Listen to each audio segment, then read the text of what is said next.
Bonjour, nous sommes vendredi 19 avril. Je voudrais vous parler de la guidance aujourd'hui, c'est quand même assez fondamental. Alors juste un aparté, ne vous inquiétez pas si j'ai le teint un peu blafard, j'ai mangé dehors, j'ai mis une tonne d'écran total, donc voilà, ça explique que j'ai une tête un peu grasse aussi sûrement. Je suis touchée par la grâce, mais pas celle-là. Alors justement, la grâce, parlons de guidance. Je voudrais vous dire, la guidance.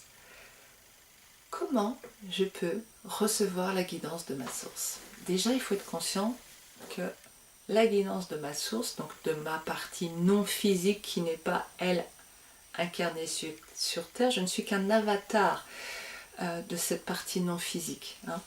Je suis une partie de cette partie non physique qui reste dans l'univers à un autre plan de vibration que moi. Et moi, je suis cette partie qui a pris un scaphandre et qui vient vivre cette vie. Et ce scaphandre, c'est ma personnalité. Ce scaphandre, pour moi, s'appelle Sandrine Léger et fait des trucs et des machins en s'agitant sur Terre. Mais l'énergie dont je suis issue, elle reste sur le plan non physique à une autre hauteur de vibration que le plan terrestre. J'espère que c'est pas trop compliqué ça, mais cela dit, c'est pas grave si vous comprenez pas ça parce que c'est l'important, c'est la suite. Ce qui est important de comprendre là-dedans, c'est qu'il y a quelque chose qui est en connexion avec moi, qui est vibratoirement plus rapide dans sa vibration, parce que je ne peux pas le voir, et qui est aussi donc plus sage, plus dans la lumière. Et cette partie de moi, que j'appelle, pour simplifier, ma source, me transmet en permanence deux choses, de l'énergie d'amour inconditionnel. Donc il y a une énergie qui descend en permanence. Et la deuxième chose, des informations. Et je vous ai beaucoup parlé de l'énergie d'amour inconditionnel, mais aujourd'hui je voudrais vous parler des informations, ce que j'appelle donc la guidance. La source m'envoie une guidance en permanence.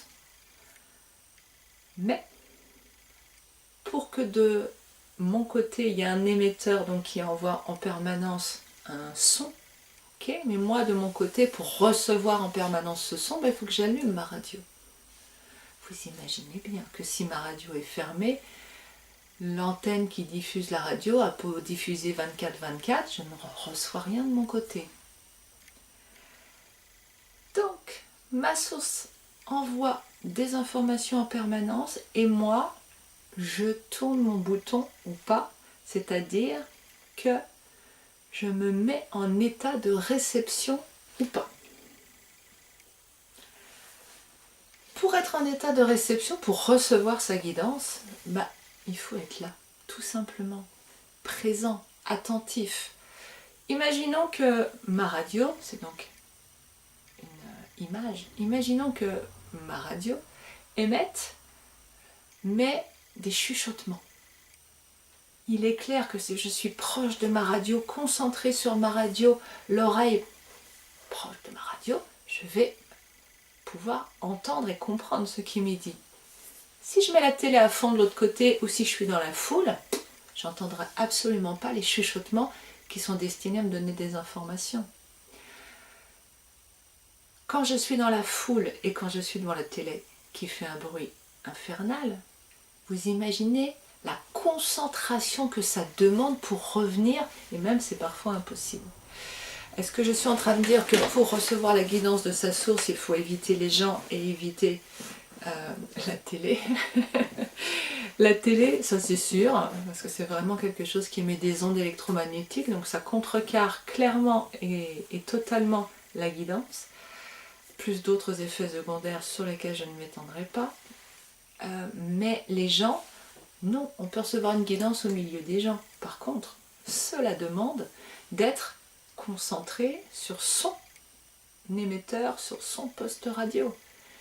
Si vous avez du mal à être concentré sur autre chose que les gens quand vous êtes chez les gens ou avec les gens ou parmi les gens, je suis dans la rue, je m'occupe du regard des autres, de leur façon d'être, au lieu d'être connecté à moi, de sentir ma façon d'être, ma façon de marcher, l'air qui rentre dans mes poumons, là je suis avec moi, je suis dans mon monde. Sinon je suis ailleurs. Ok, quand je suis ailleurs, je suis loin de mon poste radio, donc j'entends pas. Quand je suis ici, eh ben oui, je suis proche et hop, tout de suite, mon attention est prête à recevoir le message. Donc ça, c'est très important. La plupart des gens que j'ai rencontrés croient que la guidance est réservée à des êtres supérieurs. Pas du tout. Elle est là en permanence pour tout le monde. La difficulté, c'est donc juste d'être dans un état de réceptivité, d'attention et de calme intérieur pour pouvoir entendre. Parce que quand je suis dans la rage, c'est pareil. Je ne suis pas en connexion, je ne peux pas être en connexion. Est-ce que c'est bien clair tout ça? J'espère. N'hésitez pas à me poser des questions. Donc pour que vous puissiez entendre votre guidance, eh bien voilà, être prêt, attentif, dans un état de disponibilité et donc surtout pas dans les pensées mentales. On est juste là. Deuxième chose, comment se manifeste la guidance? Je ris parce que je refais la vidéo, je viens de la terminer, mais je la refais parce qu'il y a un troisième point que j'ai oublié d'inclure, et là où j'en suis à peu près à la moitié de la vidéo, je ne me souviens plus ce qu'est ce troisième point, ce qui fait que voilà, c'est assez drôle. Bon, je pose l'intention que ça revienne. Alors, la deuxième chose, c'est que comment reconnaître sa guidance? Est-ce que les voix que j'ai dans la tête sont de la guidance? Les encouragements ou les commentaires que j'ai dans la tête sont de la guidance? Pas du tout. Surtout ne confondez pas. Pas du tout. Ce que j'entends dans ma tête, eh ben, ce sont des voix dans ma tête. Mais ces voix, elles appartiennent au monde mental. Donc, elles sont générées par ce monde mental. Alors, je ne vais pas rentrer dans les détails à ce niveau-là, mais on est dans quelque chose qui ne correspond pas à ma source, qui est d'un niveau bien au-dessus. C'est tellement bien au-dessus que ma source ne peut pas me parler.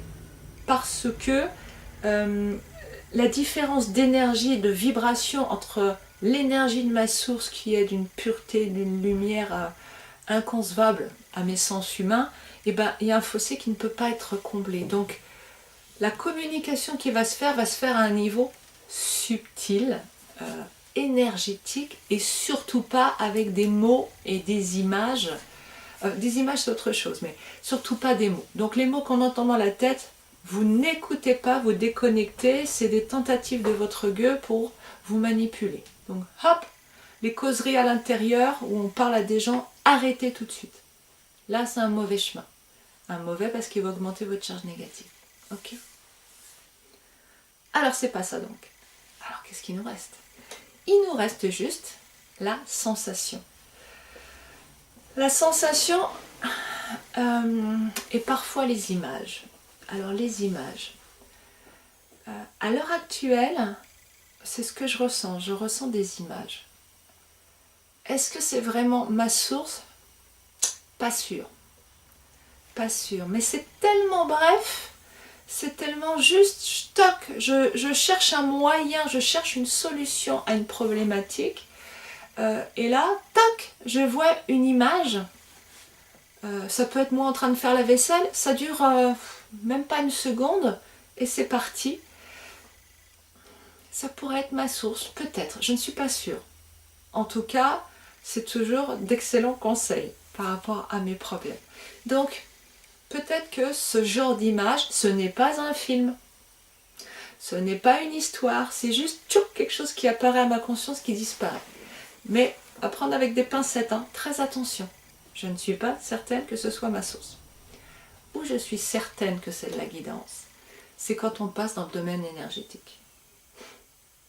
C'est-à-dire, là, je suis en train de me faire attaquer à l'intérieur par mon gueux qui n'est pas content par rapport à ce que je viens de dire. Donc, ok.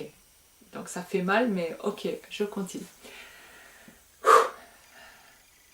Le côté énergétique. Quelle est la différence énergétique avec une information. La seule chose que peut faire la source, en tout cas à mon niveau, hein, à mon niveau de compréhension et à mon niveau de ressenti.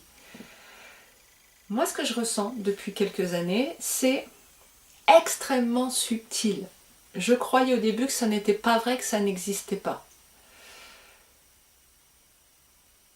On reçoit tous cette information extrêmement subtile, ça n'a rien à voir avec notre niveau vibratoire, simplement on est proche ou pas de la radio. Donc, évidemment, plus je monte en vibration, logiquement, plus je suis proche de mon appareil de radio, c'est-à-dire plus je suis dans la présence. Donc, vous pouvez très bien ressentir ce que je vais vous décrire. C'est subtil, c'est l'équivalent d'un effleurement, d'un toucher où je vais juste poser mon doigt sur le bras de l'autre. Vous imaginez le degré de sensibilité de cette chose? Et pourquoi il faut une présence pour entendre ça? Donc c'est aussi subtil que ça, mais ce n'est pas une sensation de on me touche le bras, c'est une sensation de comme un tiraillement à l'intérieur, un truc un petit peu, comme si on tire un peu sur le fil de l'âme là. Et c'est tout. Et puis, parfois quand c'est plus fort, c'est un peu comme si on me poussait dans une direction. Peut-être l'avez-vous déjà ressenti quand vous vous apprêtez à aller vers un acte ou dans un endroit auquel vous n'avez pas à aller. C'est pas bon pour vous.